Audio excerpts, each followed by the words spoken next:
سلام و صد سلام خدمت تمام بیننده های تلویزیون طلوع، بخصوص علاقمندان برنامه سینما. دوستان عزیز، سینماگر موفق سینمای افغانستان آقای بصیر مجاهد رو با خود در برنامه داریم. چی خوب است که از زبان خودشان در مورد کارکردهایشان بشنویم. تشکر دوست عزیز.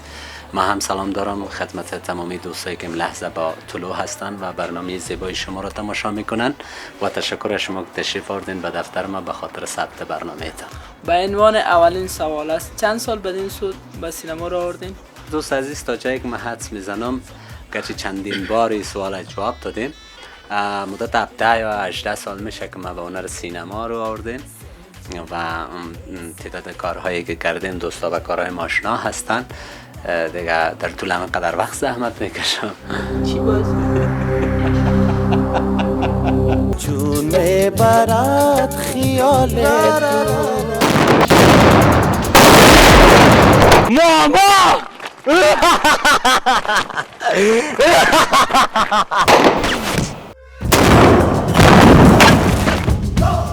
دوستت دارم. چی باعث شد که خودت به سینما را آوردی؟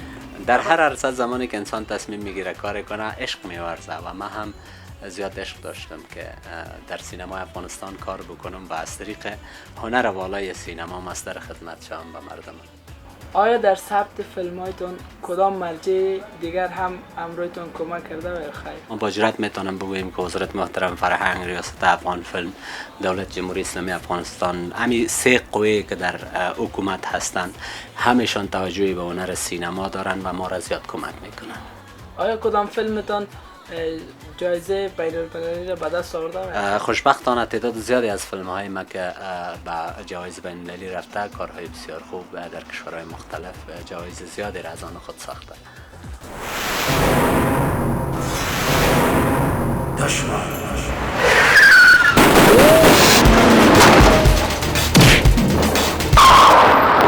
ای جوانی ای جوانی این جوانی زنده باد.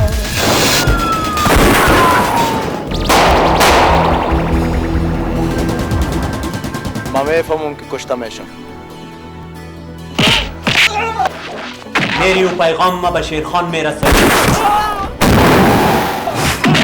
ها، جشن تولد مسا آتش بازی است. میشه از نزدیک ببینم تا؟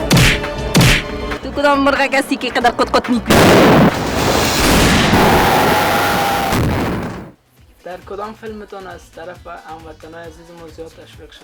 تا جایی که حدس میزنم باید بگویم و تشکر هم بکنم از تمامی افغان‌ها در هر گوشه و کنار افغانستان و جهان که هستن. تمامی فیلم‌های ما تشویق میکنن و هر فیلمی که ما تازه میسازم وقتی که ایمیجش میبینم در بازار مردم تشویق مردم، بسیار احساس خوشی میکنم و برای من جرأت میده که من دیگر هم بکوشم به کارهای خوبی کنم. بخصوص فیلم انجام که بسیار زیاد دوستا تشویق میکنن در اون فیلم مرا.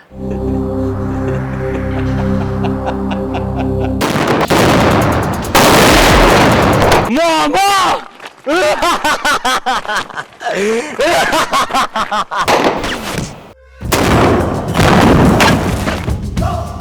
دوستت دارم. که اولین فیلم ما توسط کارگردان مشهور کشور که همگان با نامش و با کارش آشنا هستیم، انجیناس محترم لطیف احمدی به نام گرفته میشه. این برای من در تاریخ کارهای هنری من یک افتخار خواهد بود. در موقع یک شورهزار یک گل بسیار زیبا میروید. خب میروید دیگه، خلاص همین گلی است که این آقا به سر سینمای افغانستان زده و از اسپیشال افکت به صورت با کار گرفته که بسیاری از سینماهای دنیا هنوز هم قادر به این نیستن که همین اسپیشال افکت ها را بسازن یا به نامی که ما شما میگیمش جلوه های ویژه. به تصور ما ایست که بصیر جان مجاهد به همون شکلی که در دوران جهاد یک چیزی موفق بودن در عرصه هنر هم ولو که باید عمر کوتاه در این عرصه وارد شدن از درخشش خاص بر خود برسند. هم در عرصه به عنوان یک هنرپیشه و هم به عنوان یک کارگردان در هر دو عرصه خوشبختانه یک درخشش خوب دارن. دستاوردهای واقعا قابل قدر اینا به مردم افغانستان آوردن. فیلم انجام، فیلم دشمن، خاک و تازه هم تلاشی که اینا برای آه مادر دارن که چیزی بسیار زیاد پرباری را اینا انتخاب کردن که هم بار دینی داره و هم بار اجتماعی داره. راز موفقیتتون در چیه؟ خب من خود نمیفهم، من هنوز موفق نیستم قدری که شما میگین. کدام راز خاصی نیست، فقط آرزو دارم دوستایی که میخواین موفق باشن. من هنوز موفق هم نیستم در کارهایم. فقط اخلاق خوب، مطالعه دقیق، شناخت از سینمای خود، اینا انسان میتونه به یک جای برسانه و نه تنها یک سینماگر بلکه هر جوان در هر عرصه زمانی که میخواد کاری بکنه او باید شناخت عمیق از او کار خود داشته باشه.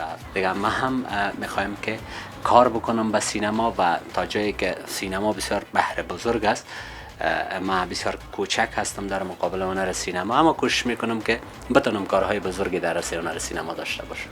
فیلم های ساخته شده خودتان آیا در خارج از افغانستان هم است؟ فوق العاده. من هر آن فیلمی را که میسازم، یعنی بعد از فیلم دشمن که من ساختم، اولین فیلمی که من تهیه کردم، خوشبختانه دشمن یگانه فیلمی بود در میان فیلم های پرمخاطب یا تجارتی که در جرمنی افتتاح شد و بعد تعقیب از دو فیلم انجام هم به لندن، جرمنی، کشورهای اروپایی و آمریکایی به نمایش رفت.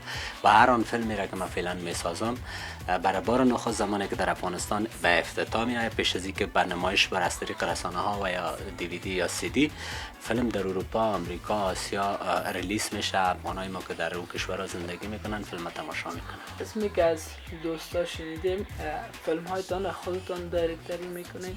نه خیر، نه. من یکی دو فیلم در آغاز دایرکت کردم، فیلم انجام و فیلم دشمنه که چون کار اولم بود و میخواستم تجربه بگیرم. از اینکه دوستا تشویق کردن، جناب برمک صاحب، انجینر صاحب لطیف و بزرگای دیگه سینما، ما دست به کارگردانی زدم. مسلک ما هنرپیشگی است و ما در بخش اسپیشال افکت یا اکشن دایرکتوری تحصیلاتم است. خب عشق دارم که کارگردانی هم بکنم، اما کارگردانی به شکلی بکنم که خودم روی پرده نباشم. مثل که فیلم آه مادر ما ساختم، کارگردان فیلم هستم اما هیچ صحنه، هیچ نقشی ندارم در فیلم. تمامی فکرم بالای کارم بود، بالای تکنیک، ساوند، مثلا لایتینگ فیلم، چرا فیلم یک فیلم فستیوالی بود و میخواستم برای فستیوال های دنیا راه پیدا کنم که خوشبختانه راه هم پیدا کرد. کوشش نمی کنم که هم دایرکت بکنم هم روی صحنه باشم.